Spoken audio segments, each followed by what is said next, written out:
Parce que c'est difficile d'écrire une série. C'est difficile de fabriquer une série, c'est long. Parce que sur 10%, on prend le temps. Parce qu'on préfère faire 6 bons épisodes que 8 ou 10 un peu moins bons.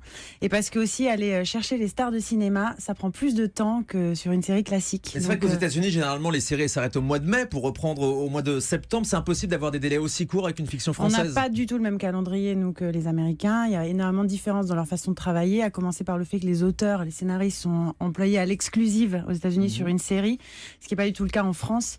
Donc forcément, ils travaillent sur les épisodes en temps réel en plus. Oui, c'est ça. Et nous, on a des auteurs qui travaillent sur plusieurs séries à la fois parce qu'il faut bien qu'ils gagnent leur vie. Et donc forcément, le calendrier est un petit peu plus large. Voilà. Et 6 épisodes seulement, j'imagine que Grégory Montel, ça vous aurait dit de tourner dans plus d'épisodes ?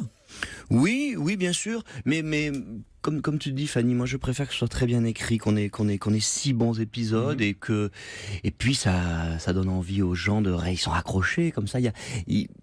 Voilà, il faut pas saturer les gens. Je pense que c'est bien 6 épisodes aussi. Je vous le confirme, on a beaucoup de commentaires extrêmement positifs sur la série qui nous arrive depuis ce matin sur notre compte Twitter. Une saison 3 est déjà en préparation, je crois. Alors, est-ce qu'il faudra attendre aussi longtemps avant de la voir à l'antenne cette fois encore ? On va rester sur 18 mois, oui, probablement. On va tourner en janvier prochain, donc ce sera une diffusion à l'automne. On reste sur ce délai-là. Ouais. Alors cette nouvelle saison, elle est davantage centrée sur les personnages de l'agence artistique dont vous, Grégory Montel. L'axe c'est vrai un petit peu changé, car en saison 1, les intrigues tournaient vraiment autour des guests.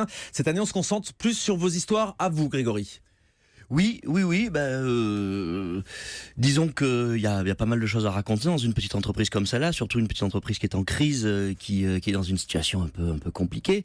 Donc le premier épisode de la deuxième saison reprend, alors qu'on ne sait pas exactement ce qu'il va advenir de l'agence ASK. D'où l'arrivée très rapidement d'un nouveau personnage qui vient votre nouveau patron, qui vient notre nouveau patron et qui revient distribuer un peu les cartes. C'est le comment on appellerait ça techniquement, ce genre de personnage. Le personnage qui vient casser un petit peu la dynamique et qui vient redistribuer tout ça. Et ça c'est hyper drôle parce que ça met tous les personnages récurrents dans des situations complexes et qu'il va falloir. Mais Fanny, la volonté c'était de mettre en avant les héros de l'agence artistique davantage que les vedettes.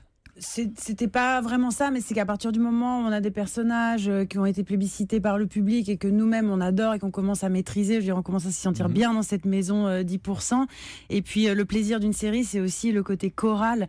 Donc on avait vraiment envie de les servir, de rentrer encore plus dans leur intimité, dans leur vie, de leur inventer des situations encore plus folles, de aussi redonner des partitions encore plus soutenues à nos assistants qu'on a adorés en saison 1. En fait, on avait vraiment envie de les nourrir tous super bien parce que ce casting, on l'aime d'amour.